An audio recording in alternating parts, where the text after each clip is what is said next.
Okay, so for today, ang video natin ngayon mga guys, ang tutorial natin ngayon para po sa mga nagsisimula pa lang mag-vlog or bago pa lang sila nag-create ng kanilang YouTube account or YouTube channel na hindi pa nila na-verify. So ipapakita ko sa inyo ngayon mga guys kung paano nga ba i-verify ang ating YouTube account gamit lang ang cellphone.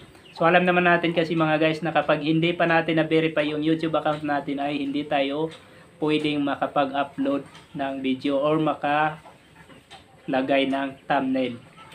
So, ipapakita ko sa inyo ngayon mga guys. So, sisimulan na natin. Okay, so unang-una mga guys, pupunta tayo sa Chrome ng ating cellphone. Then, type natin ang YouTube or piliin natin yung YouTube. Click natin ngayon yung YouTube. Ayan. Then, click natin yung tatlong dot doon sa taas. Then, i-check natin yung box ng desktop site. Dapat naka-desktop site tayo mga guys. Ayan. Then, click natin yung logo doon sa gilid sa taas. Yung logo ng ating YouTube channel. Then, punta tayo ngayon mga guys sa YouTube Studio ng ating channel. Ayan.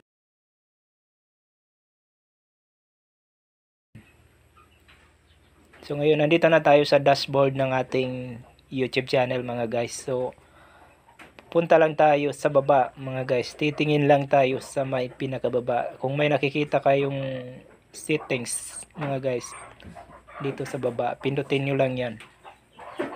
Yung sa pinakababa talaga banda. Ayan. Then punta tayo ngayon sa channel mga guys. Doon sa channel mga guys, pupunta naman tayo sa feature eligibility sa may pinaka-last. Yan. Then so, kung makikita niyo yung sa may pinakababa mga guys, hindi pa kulay green yung enable. So, kailangan pang ma-verify yung channel natin para maging kulay green yan siya. So, para ma-verify natin yung channel natin mga guys, click lang natin yung arrow na nakikita niyo sa kanyang dulo. Okay, so ganyan yung lalabas pag click natin ng arrow mga guys. So, pindutin lang natin yung verify phone number. Ayan.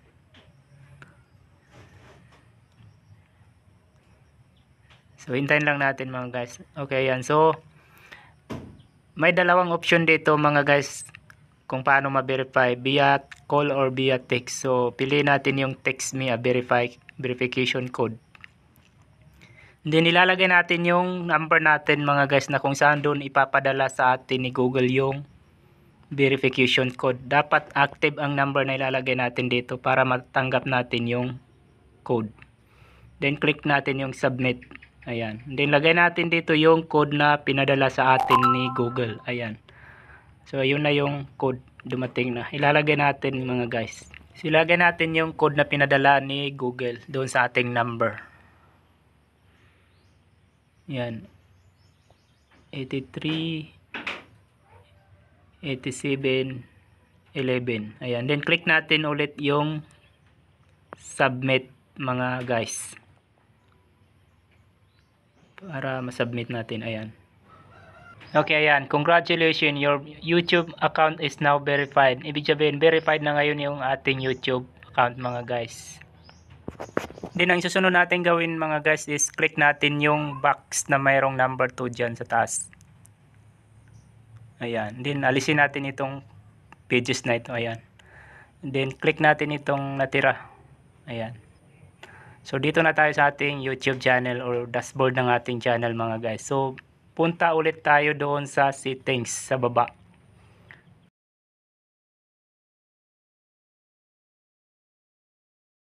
Ayan, then punta tayo sa channel again. Yung parang ginawa natin kanina. And then punta tayo ngayon sa feature eligibility. Ayan, so kung makikita ni mga guys kanina hindi siya color green. Ngayon color green na yung nandito sa baba. Ibig sabihin yan yung sign na verified na yung ating YouTube account. So maraming salamat sa panonood mga guys. Sana ay may natutunan naman kayo sa video tutorial natin na ito ngayon. So kung bago ka pa lang sa channel na ito, huwag kalimutang mag-subscribe at i-hit yung notification bell para lagi kang updated sa mga susunod pang video tutorial natin. Maraming salamat again.